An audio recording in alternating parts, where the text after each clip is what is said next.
तो कहते हैं अगर कुबेर अपने धन की हिफाजत ना करें, उसे लापरवाही से खर्च करते रहें, तो एक दिन कुबेर का खजाना भी खत्म हो जाएगा। दोस्तों, ऐसा ही खजाना है माँ नर्मदा का जल। अगर हमने माँ नर्मदा का ख्याल नहीं रखा तो एक दिन ये अमृत रूपी जल खत्म हो जाएगा। दोस्तों, शास्त्रों के अनुसार जितना पुण्य गंगा जी में स्नान करने से मिलता है, उतना ही पुण्य मिलता है माँ नर्मदा के दर्शन से। गंगा तो हिमालय से निकली है, उसमें पानी बर्फ के पिघलने से बना रहता है, परंतु माँ नर्मदा निकली है मैकल पर्वत से।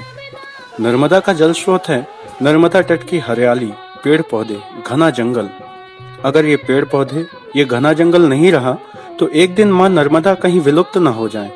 कुछ इसी प्रकार की चिंता को लेकर इस समय ग्वारी घाट जबलपुर के सिद्ध घाट में श्री समर्थ सदगुरु भैया जी सरकार की अगुवाई में चल रहा है माँ नर्मदा गौ सत्याग्रह।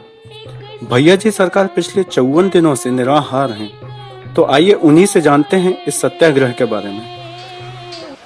सत्याग्रह समर्पित है जीवनदायिनी माँ नर्मदा की शुद्धिकरण और संरक्षण और संवर्धन के लिए। ये सत्याग्रह समर्पित है उस माँ के लिए जो हमारा जीवन है, और वर्तमान स्थिति में माँ नर्मदा पर यदि सबसे ज्यादा यदि संकट है, तो कहते हैं कि माँ तो हमारा जीवन है, लेकिन जीवन देने वाली का भी एक जीवन क्षेत्र है, जिसको हरित क्षेत्र बोलते हैं, जल संग्रहण क्षेत्र बोलते हैं।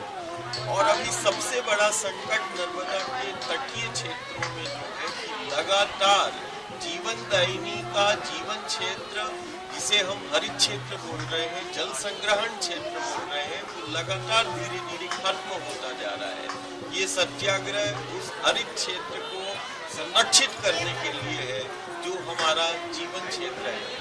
आज वर्तमान स्थिति ये भी है कि माँ नर्मदा का जो उद्गम स्थल है अमरकंटक, अमरकंटक से डिंडोरी तक जो है नर्मदा गुप्त होने के संकेत आज हमें देखने के लिए मिल रहे हैं। और माँ नर्मदा के गुप्त होने के जो संकेत हमें दिखाई दे रहे हैं, इसका मतलब ये है कि हमारा जीवन क्षेत्र विलुप्त हो रहा है माँ नर्मदा के गुप्त होने से।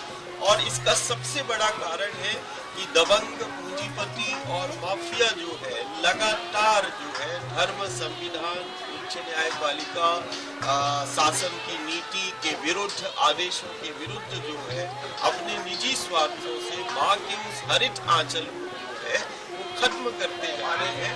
अंधाधुंध अवैध निर्माण, अतिक्रमण, खुदाई, खनन जो है वो दिन रात लगातार माँ नर्मदा के उस तटीय क्षेत्र में वो दबंग पूंजीपति और माफिया कर रहे हैं, जिसके कारण माँ नर्मदा का जल संग्रहण क्षेत्र जो हरित क्षेत्र है, जो हमारा जीवन क्षेत्र है, धीरे धीरे खत्म होता जा रहा है। यदि ऐसे ही स्थिति आने वाले कुछ समय तक रही तो 2025 से 30 तक ये हमारी पीढ़ियां और हमारा समाज और हम देखेंगे कि माँ नर्मदा जो है इस धरा से जो है अनेक स्थलों से गुप्त हो जाएगी, जिससे लाखों का जनजीवन जो है वो अस्त व्यस्त होगा और लाखों करोड़ों के जीवन पर गहरा संकट होगा। तो ये सत्याग्रह उस जीवनदायिनी के जीवन क्षेत्र को संरक्षित करने के लिए है। ये सत्याग्रह उन दबंग पूंजीपति और माफियों के विरुद्ध है जो धर्म, संविधान, उच्च न्यायपालिका और शासन की नीति, नियमों और आदेशों के विरुद्ध जो है वो लगातार जो है अतिक्रमण कर रहे हैं, निर्माण कर रहे हैं, खुदाई खनन कर रहे हैं और माँ के उस हरित क्षेत्र को जो है वो खत्म करते जा रहे हैं। ये सत्याग्रह माँ नर्मदा हमारा जीवन है और वो हमें जीवित करती है, लेकिन बड़ी विडंबना है जो लाखों करोड़ों को जीवन दे रही है उसको राज्य सरकार और शासन जो है उसको जीवंत इकाई नहीं मानता है। ये सत्याग्रह उस माँ नर्मदा को जो लाखों करोड़ों को जीवन दे रही है उसको जीवंत इकाई का दर्जा राज्य सरकार और शासन दे। क्यों? कारण यदि हमें वो जीवित मानती है और यदि किसी जीवित को पर यदि कोई छेड़खानी होती है या उसके ऊपर कोई हमला होता है तो निश्चित रूप से उसमें अपराध दर्ज होता है।